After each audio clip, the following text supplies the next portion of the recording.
포메라니안 강아지 푸딩이 만 2년 동안 함께 동반하고 있는 이야기입니다. 애완견 또는 애완동물을 키우실 때 필요한 이야기일까 싶어서 만 2년 동안 함께하며 느끼고 경험한 이야기를 해볼까 합니다. 사실 키우기 이전에 이 녀석이 나중에 우리보다 먼저 죽을 건데 그때 마음이 어떨까 싶어서 전 키우지 않고 살았으면 했죠. 강아지도 생명이 있는 녀석이다 보니 마음 한켠에 복잡한 생각이 너무도 많이 들었거든요. 귀엽고 예쁜 모습뿐만 아니라 책임과 여러 가지가 동반이 되다 보니 마냥 키우기가 즐겁지만은 않을 것이라는 것을 알기에 더욱 조심스러웠습니다. 가족의 끊임없는 요구는 역시나 거절하기가 쉽지는 않아 너무도 강아지를 좋아하지만 책임을 질 수 없다면 키우지 말자고 하던 저도 어쩔 수 없이 애견 사업을 통해 우리 집 푸딩이를 분양받게 되었습니다. 만 2개월이 조금 지난 녀석 정말 귀엽습니다. 사람보다 강아지가 양육하기 쉬운 것은 똥기저귀를 찰 필요 없이 간식과 무관심을 통한 반복 훈련으로 짧은 시간 안에 배변을 가릴 수 있다는 것이 놀라움이라 할까요? 두 아이를 키운 뒤에 강아지를 키우는 상황이라 이건 완전 아무것도 아닌 부분입니다.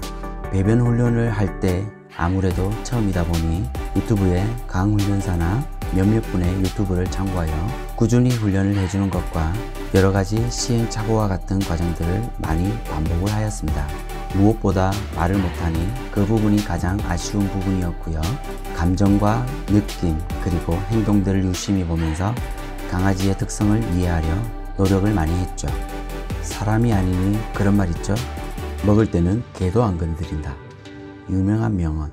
엄청 신뢰를 쌓기 전까지는 이 말은 꼭 명심해야 되지 않을까요? 포메라니안은 이중모로 되어 있어서 털이 되게 풍성한 녀석이라 관리가 사실 좀 까다로운 녀석입니다. 특히나 중간에 원숭이 시기라 하여 얼굴이 꼭 원숭이처럼 털이 빠지고 자라는 과정이 있는데요. 이때는 특히 못생겨 보일 수 있습니다. 앉아있는 모습과 갸우뚱거리는 제스처를 볼 때면 이게 개인가 사람인가 가끔 혼란스러울 때도 있죠. 만 6개월이 되기까지 보통 이갈이를 한다고 하여 벽지를 물어뜯거나 주변의 사물을 잘 물어뜯는다고 합니다. 이갈이를 할 때 사람도 이가 간지럽듯이 강아지도 그러한 현상이 있어서 아는 분의 경우는 벽지를 다 헤어놓거나 소파 등을 다 물어뜯는다고 하던데 미연의 방지 차원에서 왕개껌을 구하여 이 간지러움을 해소를 해줬더니 푸딩이는 벽지나 전선 등을 물어뜯은 적은 없었네요.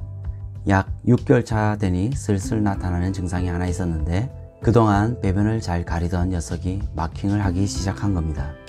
여기저기 마킹 정도가 거의 매 시간마다 할 정도로 엄청났었는데 마킹 장소를 일단 소독이나 냄새 제거제로 처리한 뒤 간식으로 채운다든가 식초를 뿌리던가 여러가지 해볼 만한 것들을 많이 시도해 봤었습니다. 마킹 후에 배변 장소로 유도하여 올라가면 사료 간식을 주는 등의 끊임없는 노력에도 불구하고 며칠이 지나도 변화가 없는 끝에 중성화 수술을 하게 되었습니다. 중성화 시기에 관해서도 어릴 때 너무 큰 고통을 주게 되면 트라우마와 같은 경우가 생긴다 하여 최대한 늦게 해주고 싶었지만 마킹의 정도가 심하기도 하고 배변 훈련의 초기화로 인하여 수술을 하고 만 것이죠. 그래서 병원만 가게 되면 이때부터 심하게 두려워하여 떠는 증상이 있습니다. 병원에서 주는 가루약이 있는데 먹는 비법은 액체 비타민과 섞어서 주면 순삭을 합니다. 어찌되었든 수술 비용으로 몇십만 원을 지출을 하게 되었고 암컷에 비하면 수술 비용이 저렴하니 그나마 다행이다라며 스스로에게 위안을 합니다. 사실 애견을 키우게 되면 혼자 있을 때는 강아지들이 사람처럼 우울증에 걸리기도 한다고 합니다. 실제로 혼자서 놀고 잘 있을 것 같지만 사람이 아무도 없을 때는 거의 풀이 죽어서 누워만 있더라고요. 주인을 마냥 기다리는 습성이 있죠. CCTV 앱을 통해서 확인할 때면 너무도 불쌍해 보이더라고요. 사료를 먹다가 중간에 조금 저렴한 포메 전용 사료라는 어디 제품 거를 먹였다가 눈물샘이 폭발한 적이 있는데요. 눈물로 인해 눈 주위가 얼룩덜룩 엉망인 적이 있었어요. 사료나 간식, 평소에 먹지 않던 걸 먹다 보면 이런 경우가 발생한다고 합니다. 그리고 알레르기처럼 피부에 맞지 않을 때도 발생을 하죠. 때로는 연어와 같은 성분이 들어있는 사료를 먹었을 때 꼭 사람처럼 설사를 하기도 하고요. 생각보다 소화기 부분도 약한 것이 소형견의 특징인 듯 합니다. 대략적으로 모든 견종들이 약 8개월쯤 되면 성장이 다 된 것으로 보입니다. 그렇지만 사람으로 치면 초등학생 1학년 정도의 느낌이네요. 가끔 자다가 오줌도 싸고 실수하는 그런 수준이지 않을까 싶고요. 사람도 가끔 첫 애를 키워보다 보면 다 큰 게 왜 이럴까 싶은 그런 느낌? 알고 보면 애기인데 말이죠. 봄에는 다른 견종과 다르게 주의해야 된다고 하는 털깎기, 평소에 털 빗질만 잘하면 되지 않을까 생각할 수도 있는데요. 저의 경우 보통 털 빗질 시간이 하루에 거의 30분은 했던 걸로 기억합니다. 그런데 가장 취약한 부분이 귀 바로 뒷부분, 어느 순간 이 부분이 덩어리져서 만져보면 폼에는 귀가 2개인가 하는 착각을 하게 됩니다. 만졌을 때의 느낌이 꼭 작은 귀 같은 느낌이 나거든요. 제 생각을 일단 말씀드리면 뭉칠 털만 과감하게 가위컷을 하여 잘라내는 것을 추천드립니다. 솔직히 털 관리 제대로 할 수 없는 저와 같은 스타일이시면 막 키우시던가 아니면 본연의 포메를 키우시길 원하신다면 정말 깐깐히 관리하셔야 되지 않을까 싶네요. 물론 깐깐히 잘 키우시는 분들이 많기는 하던데 뭉친 털로 인하여 또 한 번의 시련이 다가옵니다.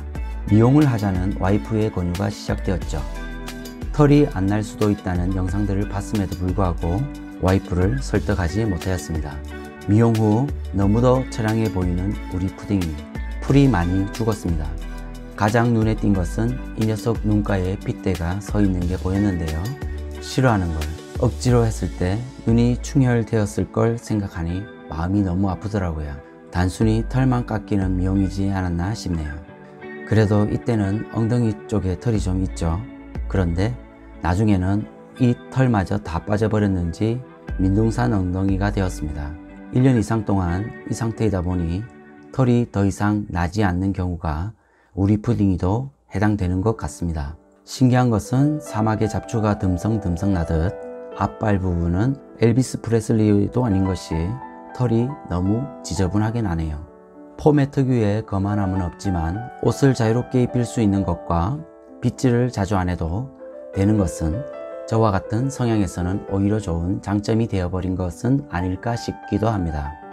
두 번째 큰 시련이 왔는데요. 소형견의 대부분은 슬개골, 탈골과 같은 증상이 있다고 합니다. 뒷다리 무릎 부분에 골이 닳아서 연골 같은 부분이 이탈하여 다리를 못 걷는 경우인데요. 가끔 아무 증상도 없다가 갑자기 다리를 저는 경우가 있습니다. 이때 바로 의심할 수 있는데 저희 푸딩이의 무릎 부분 골이 닳아서 한쪽 다리를 아예 절어버리는 상황이 생겼습니다. 산책 후 다리를 절기 시작했는데요. 오른쪽 뒷다리를 지탱하면서 나무에 마킹을 하는지라 오른쪽 뒷다리를 절어 산책도 어려운 상황이 되었죠. 드디어 올 것이 왔구나 싶은 생각이 들면서 대수술을 바로 해야겠다는 생각에 빠르게 수술을 잡고 들어갔습니다. 사전에 수술과 관련하여 비용적인 부분과 후에 발생될 수 있는 재발 등 여러 가지를 고려하여 큰 비용이 발생됨에도 불구하고 불과 이제 만 2년 된 이 녀석에게 큰 어려움의 과정을 또 한 번 거쳐가게 되었네요. 수술을 하기 위해선 뒷다리 털을 다 밀어야 되는데요. 이 수술 과정이 늦으면 참 좋겠지만 만 2년 된 지금 수술을 합니다. 경우가 심할 경우는 아예 다리를 못 쓰는 경우도 발생이 된다니 더 이상 늦출 수 있는 상황이 아니더라고요. 병원에 있다 보면 링거를 꽂고 하루 종일 개와 같이 계시는 분도 보고 여러 가지 병으로 인하여 내원하는 견주님들을 보면 참으로 대단하신 분들도 많아 보입니다. 예뻐서 키우다가 이런저런 병명으로 인하여 버려지는 경우도 너무도 많다고 하는데요. 생명이 있는 애완동물을 키우시길 생각하셨다면 이런 경우도 있구나 하여 참고하시고 꼭 사랑으로 키우시길 바라겠습니다. 앞으로도 많은 역경과 고난이 있으리라 생각이 듭니다.